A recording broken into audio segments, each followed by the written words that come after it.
I woke up at 2 in the morning with that strange feeling something was wrong. Next to me, my wife Jessica was sound asleep, but her phone kept lighting up with notifications.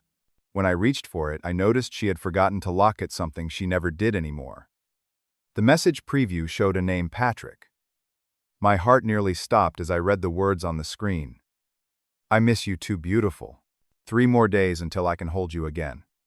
Our 3.5 years of marriage flashed before my eyes in an instant. I quietly placed the phone back and made a decision that would change everything. Before I tell you how I disappeared from her life completely and what happened when she tracked me down a year later, let me know where you are watching from, and hit that subscribe button if you have ever had to rebuild your life after betrayal. I met Jessica at a mutual friend's birthday party 4 years ago. She walked into the room and immediately caught my attention with her warm smile and infectious laugh. That night, we talked for hours about everything from our favorite books to our dreams for the future. Jessica was not only beautiful but also brilliant. A psychology professor at the local university, with a passion for helping others understand themselves. I was captivated. I had been working as a software engineer for a tech company in Seattle, completely absorbed in my work until she came along. Suddenly, code was not the only thing I looked forward to each day. Our first date was at a small Italian restaurant downtown where we stayed until closing time, lost in conversation. Jessica had this way of making me feel like the most interesting person in the world, hanging on my every word as I talked about my projects and aspirations. Our relationship progressed naturally and joyfully. We took our first trip together to the Oregon coast 3 months after dating. I still remember walking along the beach at sunset, her hand in mine, feeling like I had found my person. Weekends became sacred. We would cook elaborate meals together in my apartment, Jessica teaching me family recipes passed down from her grandmother. Every moment felt meaningful, purposeful. On our 1-year anniversary, I proposed at the same Italian restaurant where we had our first date. I had arranged with the owner to have a special table set up on their rooftop patio overlooking the Seattle skyline. When I dropped to one knee and pulled out the ring, tears filled her eyes. "Absolutely yes," she said before I could even finish asking. It was the happiest moment of my life. We decided on a small wedding in a charming venue just outside Seattle. With only 50 guests, our closest friends and family, the ceremony felt intimate and perfect. I remember fighting back tears as Jessica read her vows.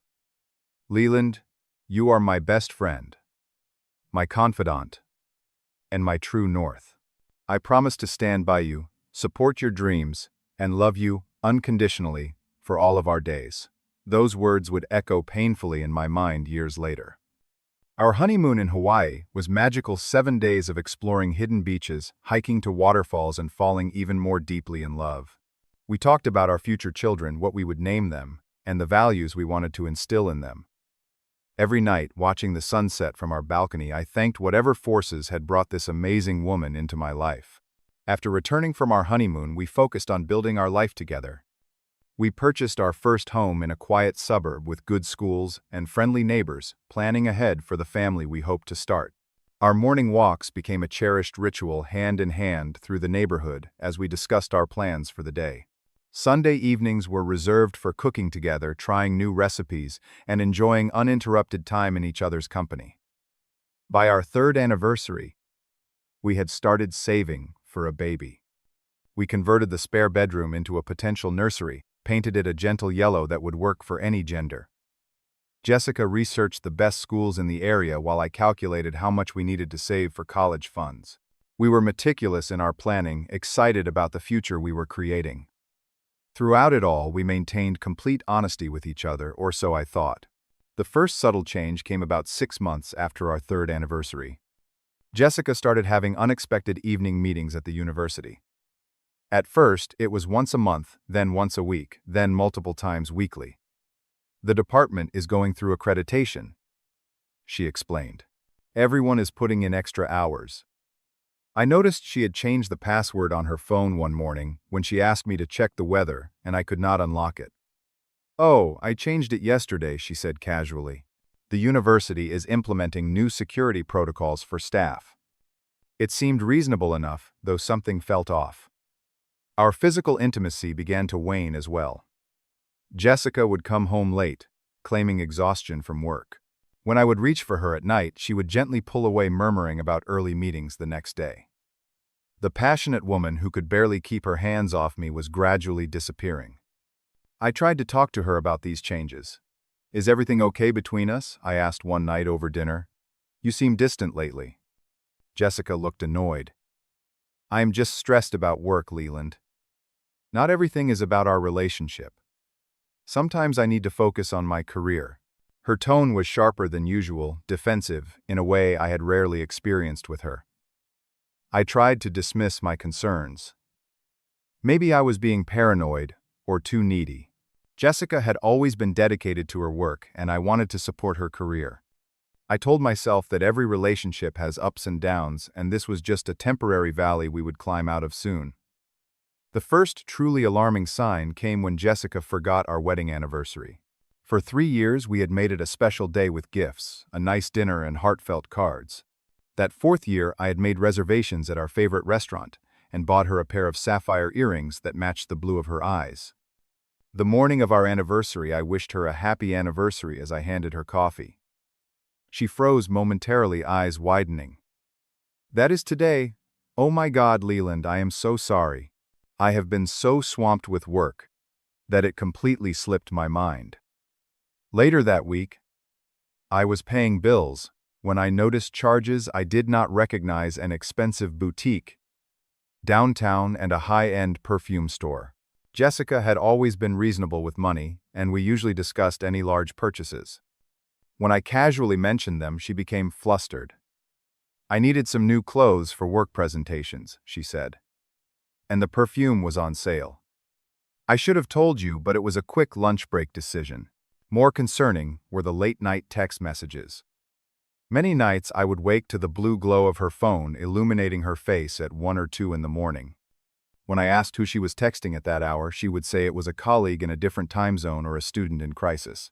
Once I caught a glimpse of her smiling radiantly at her phone screen, but when I approached, she quickly turned it off and placed it face down.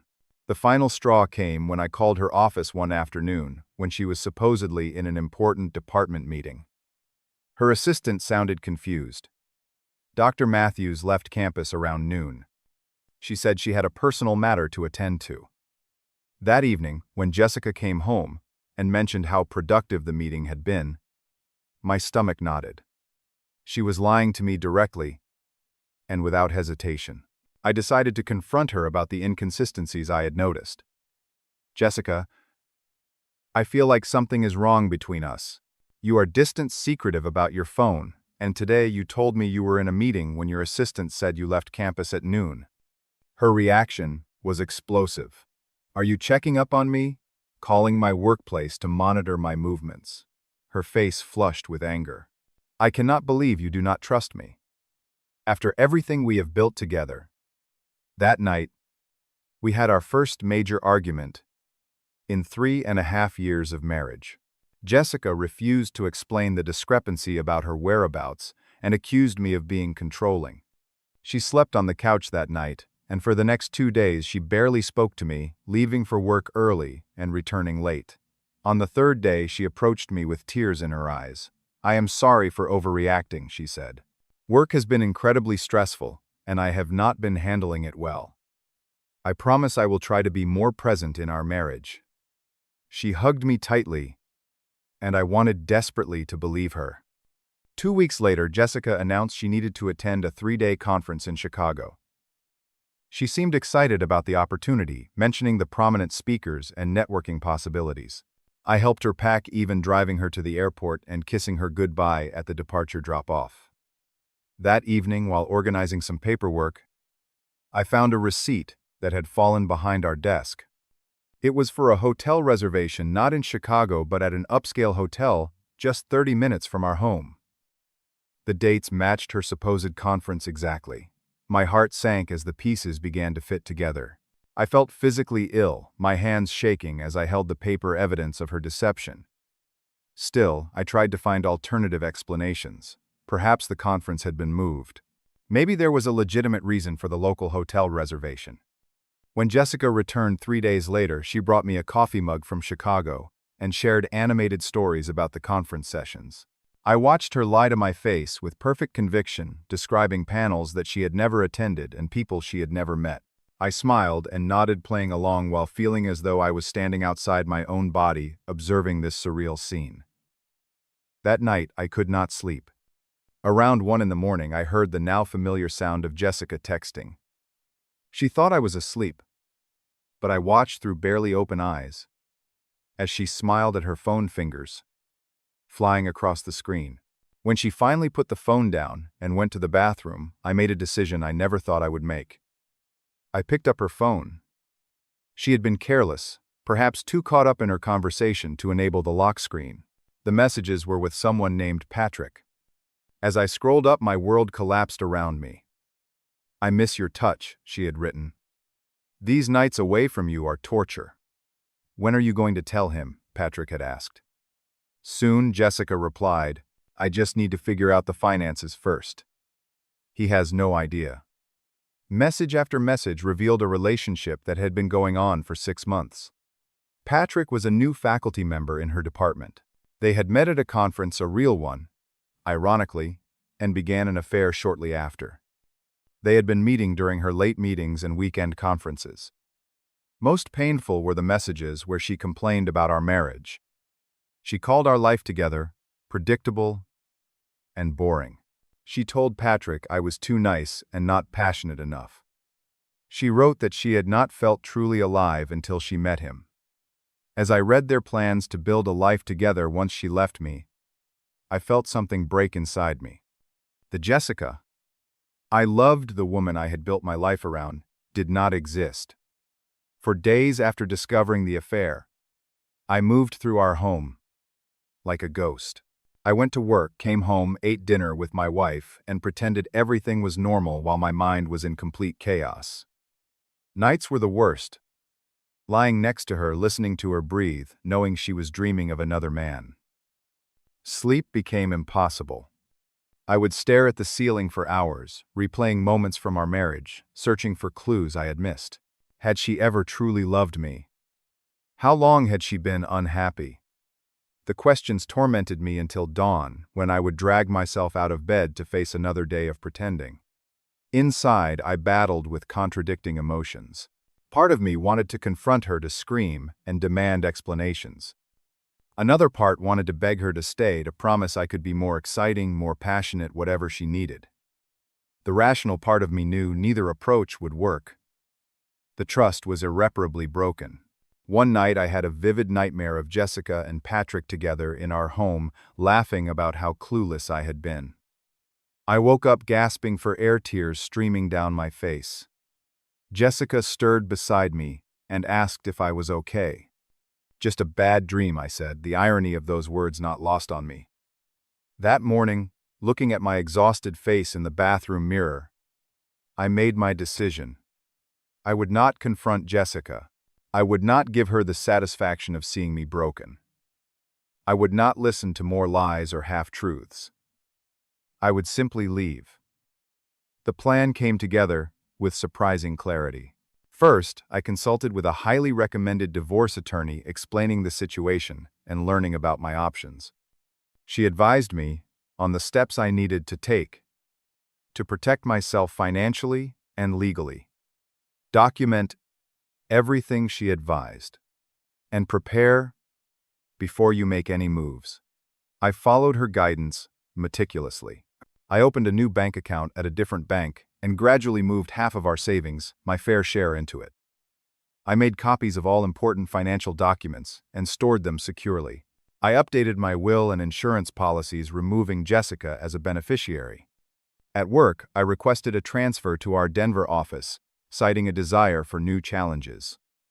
My manager, impressed with my work over the years, approved the transfer without hesitation. I secured an apartment in downtown Denver, a small but modern one-bedroom with a view of the mountains.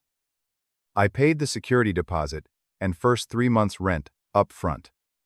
The hardest part was preparing emotionally. I had built my entire adult life around Jessica. Every future plan included her. Now I had to reimagine my existence completely. I told only my closest friend Mark about what had happened and what I was planning. "Are you sure about this?" he asked. "Maybe you should talk to her first." "There is nothing left to say," I replied. Every word from her mouth would be another lie. My opportunity came when Jessica announced another conference weekend. From her text messages, I knew she would be with Patrick at a cabin by the lake. She packed cheerfully on Friday morning, kissing me goodbye with promises to call that evening. After she left, I took the day off work and walked through our home one last time. In the living room, I remembered bringing home our first Christmas tree and decorating it together. In the kitchen, I recalled countless Sunday mornings, making pancakes side by side. Each room held memories that now felt tainted, poisoned by deception. I packed methodically closed personal items, photographs from before I met Jessica, a few books with sentimental value. Everything else I left behind. The furniture, wedding gifts, and appliances would remain. I wanted nothing that would remind me of our life together. On the dining table, I left an envelope containing 3 items: a brief letter, divorce papers prepared by my attorney, and my wedding ring. The letter was simple: "Jessica, I know about Patrick. I know about the lies. I am filing for divorce. I do not want the house or anything in it, just my freedom. The papers are straightforward. Please do not try to find me. Goodbye. Leland." With one final look at the home we had made, I closed the door behind me. The sensation was surreal, profound sadness mixed with unexpected lightness. Driving away from Seattle, I felt like I was emerging from a long, dark tunnel. For the first time in months, I could breathe.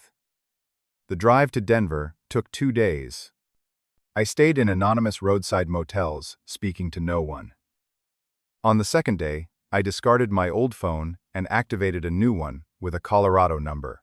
I deleted all social media accounts and created new ones under a variation of my name that Jessica would not search for. I became a ghost, vanishing from my old life completely. My new apartment in Denver was Spartan but peaceful.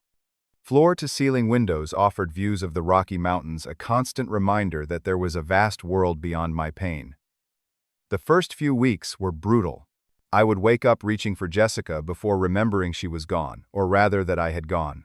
Evenings stretched endlessly, without our familiar routines.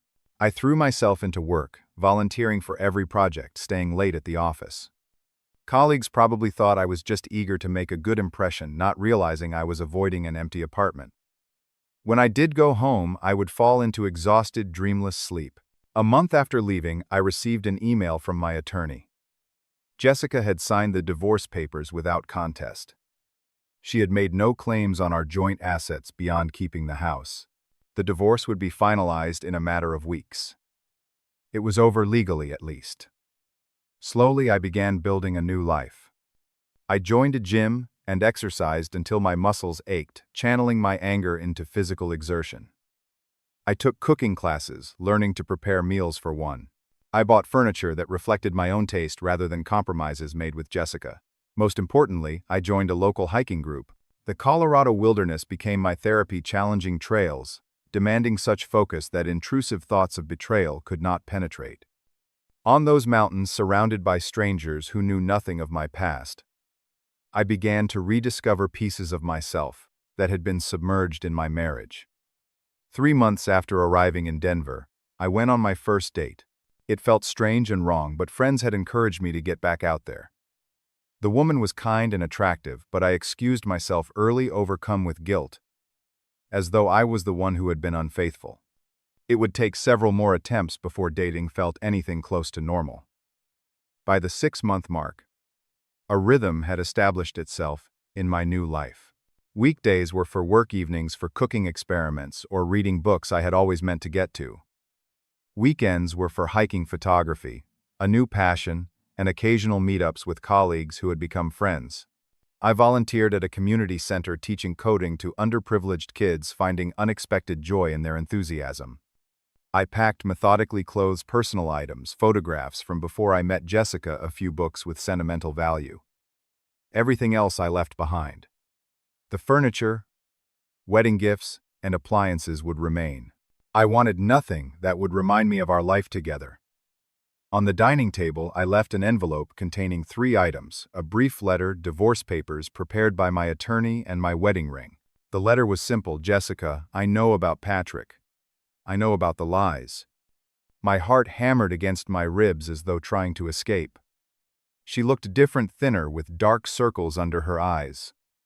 Her hair, once long and carefully styled, was cut short and looked dull. She wore a simple sweater and jeans, so unlike her usual polished appearance. Leland, she said, her voice breaking on my name. Please, can we talk? For a moment, I could not speak.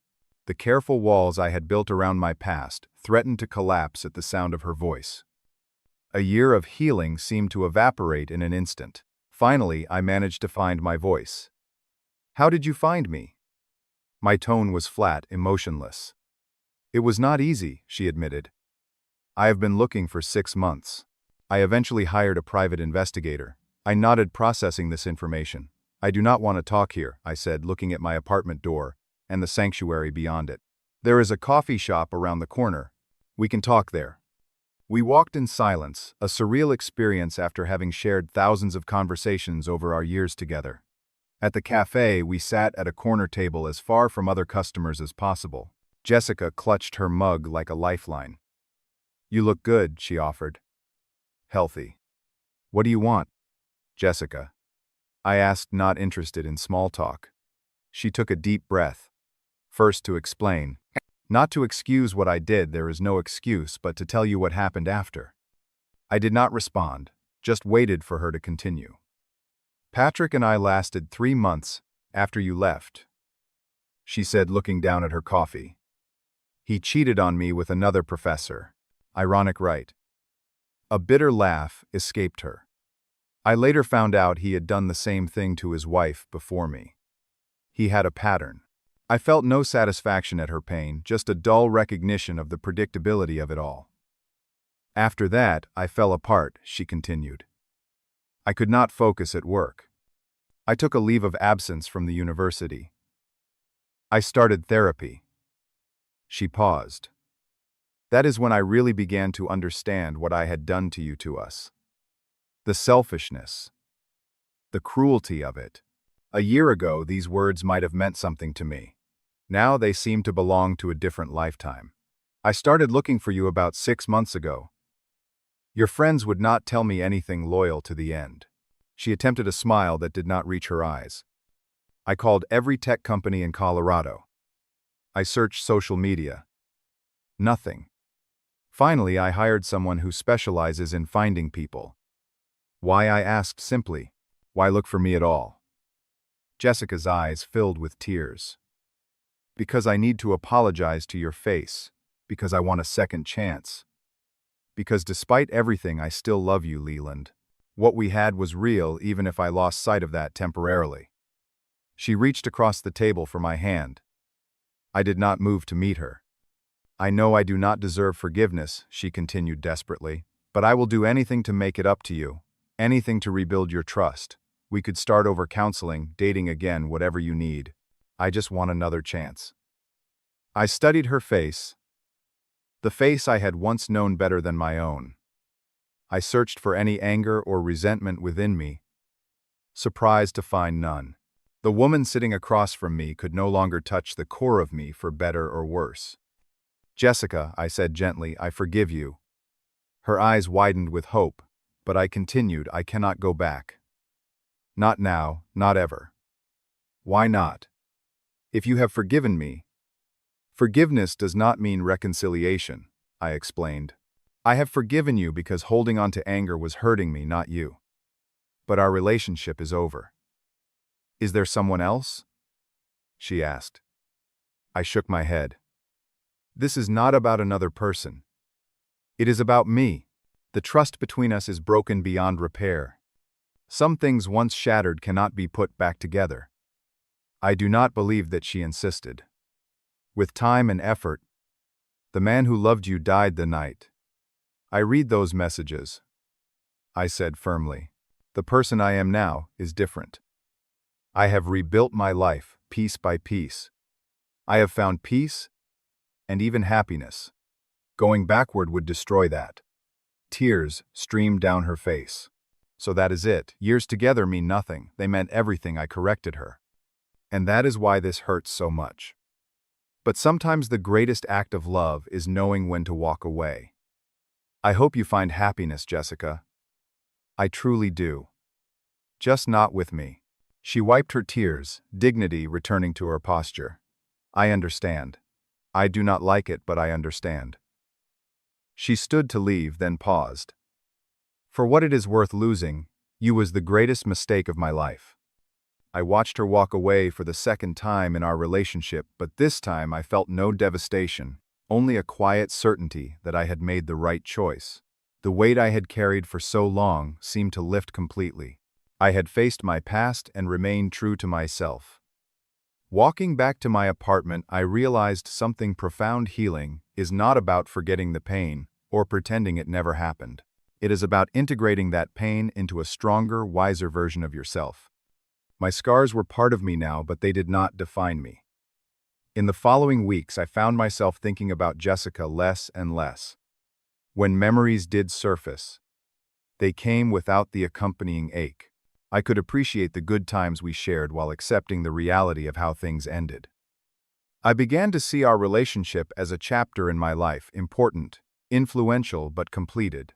I also found myself more open to new connections. I started dating again, this time without the shadow of betrayal looming over every interaction. I set healthy boundaries and communicated more clearly about my needs and expectations. Slowly, I relearned how to trust, not blindly but with careful discernment. The greatest lesson I learned through all of this was about self-respect. By quietly walking away, instead of engaging in drama or revenge, I had honored my own worth. By rebuilding my life, instead of wallowing in victimhood, I had proven my resilience. And by declining Jessica's plea for reconciliation, I had affirmed that I deserved better than a relationship founded on broken trust. I do not know what tomorrow holds. I might find love again, or I might not. But I now understand that no matter what storms life brings, I have the strength to stand firm and the wisdom to find my own path forward. Have you ever had to make a difficult choice between forgiveness and reconciliation? Share your story in the comments below. If this resonated with you, please hit that subscribe button and give this video a thumbs up. Your support helps me continue sharing these real-life experiences that remind us all we are never alone in our struggles. Thank you for listening, and remember, sometimes the bravest thing you can do is walk away with your dignity intact.